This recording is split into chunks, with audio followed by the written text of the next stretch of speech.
إن الحمد لله نحمده ونستعينه ونستغفره ونستهديه ونعوذ بالله من شرور أنفسنا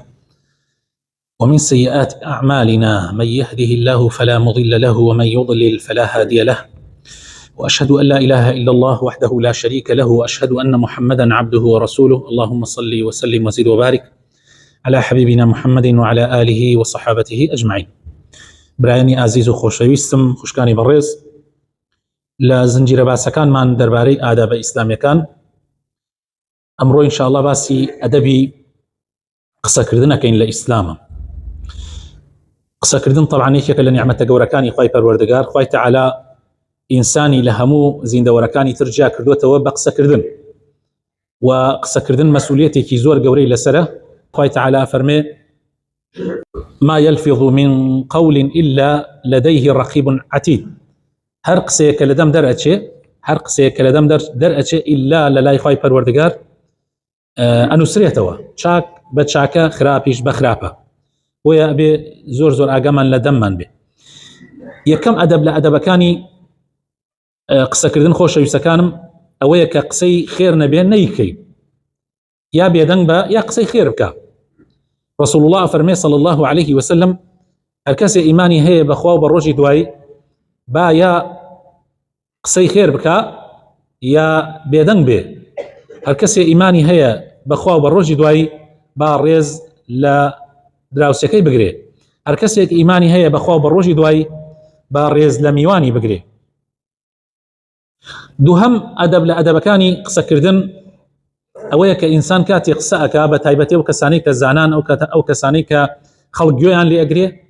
پێویستە قسەکانیان بە گوێرەی عەقڵی خەڵک بێ، یعنی بە گوێرەی عەقڵی خەڵک قسە بکەی. ئیمامی ئیبن مەسعود، عەبدوڵای کوڕی مەسعود سەحابەی پێغەمبەری خوا صلی الله عليه وسلم فەرمێ: هەر کەسێک کاتی قسە ئەکا ئەگەر قسەیە بکا بە گوێرەی عەقڵی خەڵک نەبێ، ئیلا ئەبێتە مایەی ئەوەی کەوا ئیلا ئەبێتە هۆی فیتنە بۆ هەندێکیان. کاتی قسە ئەکەی ئەگەر قسەکەت بە گوێرەی عەقڵی خەڵک نەبێ، ئەبێتە مایەی فیتنە بۆ هەندێکیان. ئەگەر ئێستا من قسەیەک بکەم لەیرە بە گوێرەی زۆربەی بەڕێستان نەبێت، زۆربەی یان لە ڕۆژی جمعە مەسەلەن خەڵتیب کاتی قسە ئەکا، ئەگەر قسەکانی بە شێوەیەک نەبێ کە زۆرینەی ئەهلی جمعە لێی تێبگەن، بەڕاستی ئەبێتە فیتنە، ئەبێتە مایەی فیتنە بۆیان، یعنی مایەی ئەوەی کەوا سەریان لێ تێبچێ، ئاژاوایان بۆ دروستەکە. مەرج نییە 100% چی قسە ئەکەی هەموو ئەوەی کە لەو مەجلیسەدا ئەنشێ گشتی یەک وەک یەک لێی تێبگە، چونکە عەقڵەکان جیاوازن، هەیە زووتر لە قسە تێگە، هەیە درەنگتر تێگە، بەڵام ئەبێت دائیمەن قسەکانت یعنی هیچ نەبێ بەرامبەر بە معنایەکی غەڵەت لێی تێنەگا، بە معنایەکی غەڵەت لێی تێنەگا،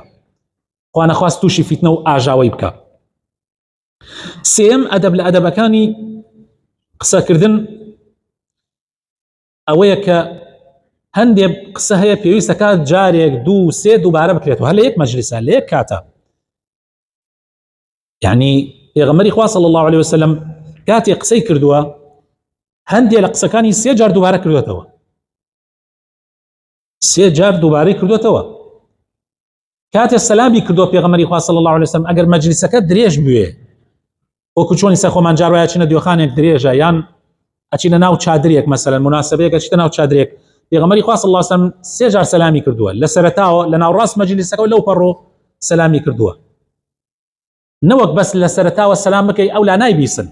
دوای گلەیەکی ئەڵێ وەڵامی سەلامەکەمیان نەداوە، تۆ خەتاکە لە خۆتایە. خۆت ئەبێ کاتێ سەلام ئەکەی ئەبێ وەکو پێغەمبەر بیکەی صلی الله عليه وسلم، لە سەرەتاوە سەلامێکی کردووە، لە ناوڕاستەوە سەلامی کردووە، لە ئاخیرشە سەلامی کردووە. ئەگەر مەجلیسەکە زۆرتر درێژ بووایە لەوانەیە زیاتریشی بکردای. لە قسەکردنیشە رسول الله صلی الله عليه وسلم قسە سێ جار دووبارەی کردووە، جاری وەها بوو. هەندێ بابەت سێ جار لە یەک مەجلیسە لە یەک کاتە دووبارەی کردووە بۆ ئەوەی خەڵی تێبگا. چوارەم ئەدەب لە ئەدەبەکانی قسەکردن خۆشەویستەکانم هەندێ بابەت هەیە، لەبەر ئەوەی زۆر گرنگە پێویستە بە ڕستەیەک دەست پێ بکەیت کە مقابل انتباه بخاتەلات، یعنی سەرنجی مقابل ڕابکێشی، سەرنجی بەرامبەر ڕابکێشی. بۆ نمونە پێغەمبەری خوا صلی الله عليه وسلم جاری وها بۆ فەرموویەتی: ئایا ئەزانن مسلمانان ئەزانن مفلیس کێیە؟ ئایا ئەزان مفلس کێ ئیترەوە بۆ سەحابە بەشدار بوون وتیان وەڵاهی مفلس لا ئێمە پێغەمبەری خوا ئەوەیە کە گیرفانی بەتاڵ بێ هیچی لە گیرفانە نەما بێ یعنی پارەی نەما بێ پێغەمبەری خوا صلی الله علیه و سلم فەرموویەتی نەخێر مفلس ئەو کەسەیە کە لە ڕۆژی قیامەتە دێ نوێژی زۆری کردووە ڕۆژووی زۆری گرتووە زەکاتی زۆری داوە لەوانەیە حەجی ماڵی خواشی کرد بێ بەڵام دێ قەرزاری فلانە قسەی بە فلانە کەس کردووە ماڵی فلانە کەسی خواردووە بگرە لەوانەیە جاری وا هەیە خوێنی فلانە کەسیشی ڕشت بێ ئایا بەدەست بێ یان بەدەم بێ لەوانەیە بوترێ مامۆستا ئاخر بەدەمیش خوێن ئەڕێژرێ بەڵێ ئێستا ئێمە زۆر بەمان بەشدارین لە خوێن ڕشتنێکە کە جاری وا هەیە دەستمانی تیانە بۆ بەڵام دەممانی تیا بووە ئەی نابیستنەوە جار مسلمانی دەم شڕی وا هەیە ئەڵێ ئەوانەی فەلەستین با بکوژرێن دەستیان خۆشەوە بە بیان کوژن عەرەبن نە دەستی تیا بووە نە بەشدار بووە نە جوولەکەیە بەڵام دەمی لە ڕۆژی قیامەتە لەگەڵ بکوژەکانە بەشدارە چونکە ئاموتێتی دەستیان خۆش ئاسێرکەم براینە دەم چەند خەتەرە جا پێغەمبەری خوا صلی الله علیه و سلم فەرمێ ئەوانە لە ڕۆژی قیامەتە ئەیان هێنن حەقی ئەو خەڵکیان لێسێننەوە بۆ نمونە لە نوێژەکانیان ئەدەن بە فلانە کەس لە ڕۆژەکەی ئەدەن بە فلانە کەس لە زەکاتەکەی ئەدەن بە فلانە کەس دەی تا هیچی نامێنێت مایە پوچە بێ ئەمجا بەوەش وازی لێ نایەنن چونکە قەرزارە هێشتا کامل نەدراوەتەوە ئەمجا لە قەرزاری لە خراپەکانی ئەوان دێن ئەیدەن بەسەر ئەمە لە خراپەکانی ئەوانەی وا زوڵمی لیان کردووە تعدای لیان کردووە خوێنیانی ڕشتووە ئەیهێنێتن بەسەر ئەمە تا وای پێتێ ئیتر مستحق ئاگری جەهەنەمە بێ و ئەیدەن لەبەر و ئێن بۆ ئاگری جەهەنەم ئەوە مفلسە ئەبینین پێغەمبەری خوا صلی الله علیه و سلم سەرەتای ئەم بابەتەی بەچی کردەوە فەرمووی ئایا ئەزانن مفلس کێ بۆ سەرنج ڕاکێشانی من و تۆ حتى تەنانەت لە قورئانە ئەگەر تەماشاکەن لە قورئانە ئەمە هەیە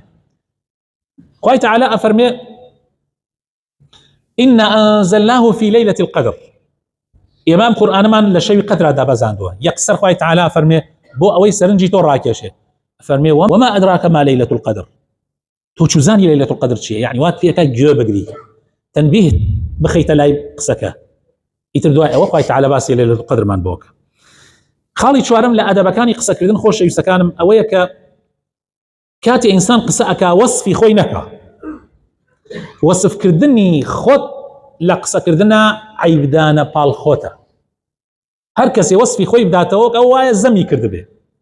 دائیمەن لەبەر گوێی ئەوانەی کە گوێ ئەگرن لەبەر چای ئەوانەی کە دانیشتون ناشرین ئەبێ جوان نابێتەوە سبحان الله و تەنانەت وەصفی کەسێکیش مەدە کە لەو مەجلیسە دانیشت بێ وەصفی کەسێک مەدەرەوە لەو مەجلیسە دانیشت بێ مەگەر بزانی ئەو کەسە قسەکەی تۆ نایگۆڕێت فشی ناکاتەوە بە کوردی خۆمان پەتی گەرمیانی فش نابێتەوە هەنێک کەسێک کە باسێکەی فشیەکەیتەوە خۆی لێ ئەگۆڕێ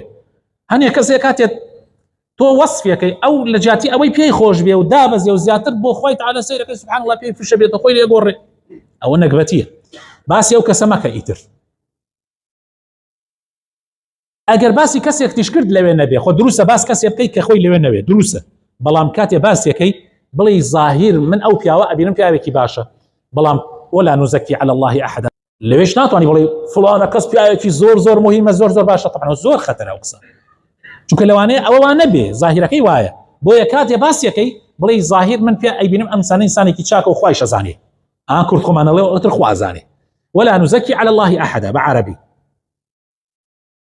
بەڵام لە یەک کاتە دروستە ئینسان باسی خۆی بکات لە یەک کاتە لە کاتێکە ئەگەر هەستی کرد زوڵمی لێ ئەکرێ دروستە باسی خۆی بکرێ بۆ نمونە ئەوانەی وا لەو مەجلیسن